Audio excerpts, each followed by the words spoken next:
So let's talk about the highest blood sugar ever recorded in history. It was recorded in 2008 by a type 1 diabetic, a child, named Michael Patrick Buonocore. Now think about what normal blood sugar is, okay? It's like 80 milligrams per deciliter. His blood sugars were 2,656 milligrams per deciliter. I mean, this is like astronomical.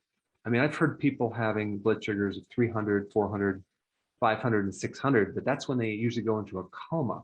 So this just blew me away of how high a blood sugar could actually get. Now realize you have insulin that is constantly buffering this sugar. It's taking the sugar out of your blood constantly. And he was a type 1 diabetic, so he didn't have any insulin. Obviously, he didn't take his medication. So his blood sugars just went, kept going higher and higher. Now, ingesting 1 gram of glucose, okay, will raise your blood sugars about roughly 5 milligrams per deciliter. So just think about how much sugar someone would have to consume to raise their blood sugars over 2,000 milligrams per deciliter. But again, you have to take in consideration insulin, because insulin is going to come in there and take it out of the blood. But if you have insulin resistance, or you're pre-diabetic or diabetic, that's going to be a problem, because with insulin resistance, you might be pumping out all this insulin, but it's not working to lower your blood sugars. This is why the blood sugars start increasing. Now, today I want to talk about something very, very interesting that relates to blood sugars. It's not just sugar that will raise your blood sugars. It could also be stress. Now, let me explain. When you go through stress, your body needs quick energy. So your liver is going to start making glucose, okay? And it has nothing to do with your diet. You can be eating healthy foods, but your liver will start converting like protein, fat, ketones into glucose. And that process is called gluconeogenesis. Now, there's a really, really good test that could be done, which measures an average blood sugar over 2 to 3 months. It's called A1C. And A1C basically measures how much of the protein in your blood is glycated or damaged from sugar. So when the sugar goes up in the blood, it destroys the protein. And this process is irreversible. Okay, it's permanent.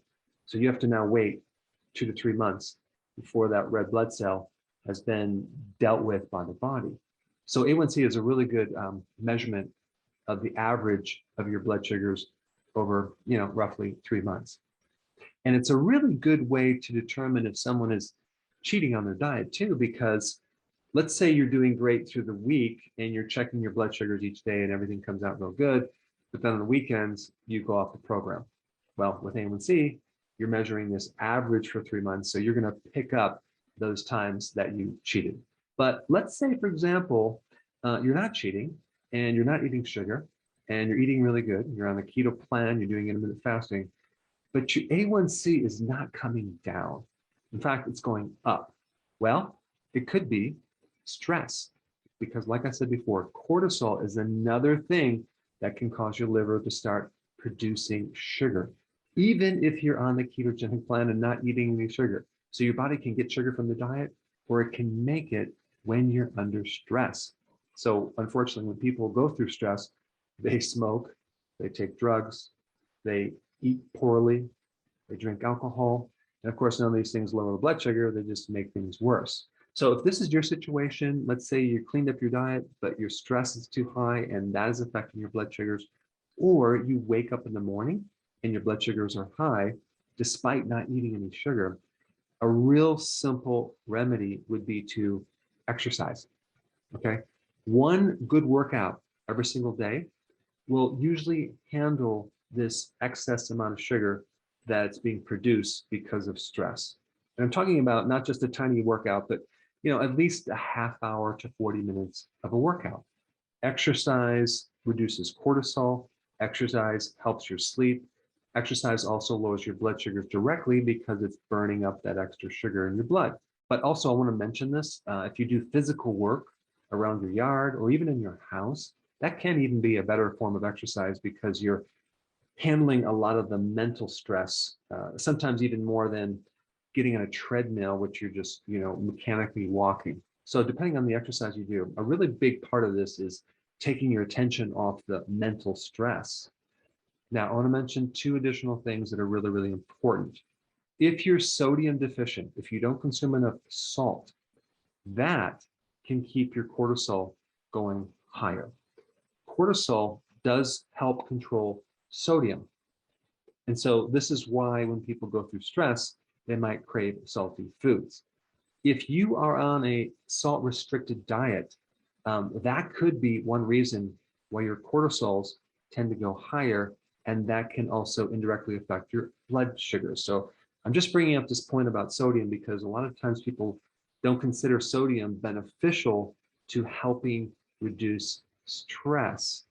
And one common symptom of a sodium deficiency would be weakness and fatigue, as in keto fatigue, aka adrenal fatigue. So adrenal fatigue is the same thing as keto fatigue. And really both of those are a sodium deficiency because the person's not consuming enough salt. And of course, make sure you have the sea salt. Now, one last thing I want to add to that, you should also add potassium to that as well, a good amount of potassium, because potassium can not just lower cortisol, it can lower your blood sugars. It actually helps insulin resistance. So salt and potassium and exercise are a great way to keep your stress low and keep your A1C low. If you want a really good recommendation of how to get enough potassium, I put a link down below in the description. Now, I think a really good video for you to watch next is the one that I did on sea salt. Check it out.